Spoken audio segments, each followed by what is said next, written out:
คือภาพบรรยากาศตะเวนใกล้ตกอยู่บริเวณบายซีมานาตานบ้านนาตานนะนี่คือภาพตะเวนกำลังสีตกได้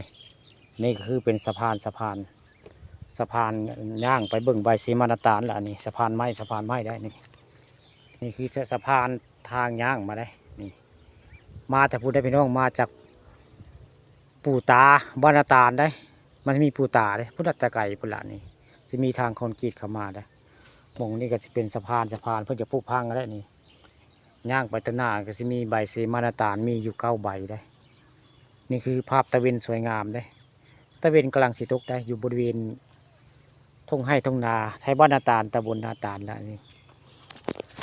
ตอนแรงมันนี่ผู้ข่าปานทองคำผสมเลยภาพบรรยากาศตะเวนตอนแรงใกล้สีตกได้นี่คือภาพตอนแรงพี่น้องตะเวนสวยงามอยู่บริเวณทุ่งไร่ทุ่งนาไทยบ้านนาตานแล้วนี่เอาภาพบรรยากาศสวยงามมาให้เบิ่งมาให้ชมเข้าก็ออกได้ซ่องเลยพี่น้องซ่องสับลาบแล้วเข้ากับเจ้านี่เข้ากับเจ้าออกมาได้นี่เข้ากับซ่องสับลาบผักแทมพวงเข้านี่พวงเข้านาไทยบ้านนาตานตำบลนาตานละนี่ผู้ข้าปานทองคำผสมภาพบรรยากาศตอนแรงตะเวนใกล้ชีตกได้มาให้เบิ่งมาให้ชมนี่คือภาพตะเวนสวยงามแล้วก็ต้นตาลได้ต้นตาลมี2 ต้นพี่น้องนี่เดี๋ยวไปก็จะเห็นต้นตาล2 ต้นได้ตัวหนึ่งต่ำตัวหนึ่งสูงนะตะเวนก็ต่ำลงกันละใกล้สิตกแล้วตอนแรงใกล้สิค่ำวันนี้เอาภาพบรรยากาศบันไดทางย่างไปเบิ่งใบเซมานาตานพี่น้องนี่มีต้นเข้าซ้ายขวาได้เข้าก็ซ่องสบลบเดี๋ยวเข้างานพี่น้องเข้างานได้ซึ่งหน้าก็คือเป็นบ้านนาตานนะบ้านนาตานทางเข้ามากับปู่ตาบ้านนาตานนะพี่น้องมหอดนั่นก็เลี้ยวขวาเลี้ยวซ้ายข้ามาทางบ้านนั้นถ้ามาทางหนองไผ่ก็เลี้ยวขวาได้ครับไปทางบางคำค่าก็เลี้ยวซ้ายเข้ามานี่ก็จะมีทางคอนกรีตเข้ามาได้จากอันปูตามานี่กับประมาณลักกิโลเนาะลักกิโลกว่าประมาณนี้ละเรือ2 ลักกิโลประมาณนี้นี่อะเข้ามาแล้วก็จะมีสะพานไม้นี่นะพี่น้องนี่สะพานไม้นี่ย่างกัน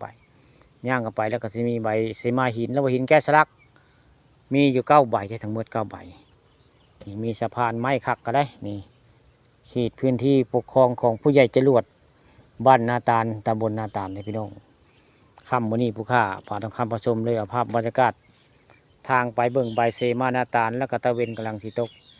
นี่คือภาพบรรยากาศตอนแรงตะเวนใกล้สิตกพี่น้องคักในบรรยากาศวันนี้พาเพื่อนๆมาเบิ่งตะเวนใกล้ตกแล้วก็สะพานทางไปเบิ่งใบเซมานาตานมีอยู่9 ใบทั้งหมดนี่คือทางไปเบิ่งใบเซมานาตานได้ทางนึงได้นี่แล้วก็ตะเวนกำลังสิตกพี่น้องยังอยู่คืบนึงยังไม่ตกนี่คือภาพบรรยากาศตะเวนสวยงามอยู่บริเวณบ้านนาตานตำบลนาตานในคักบรรยากาศตะเวนงามมีต้นตาล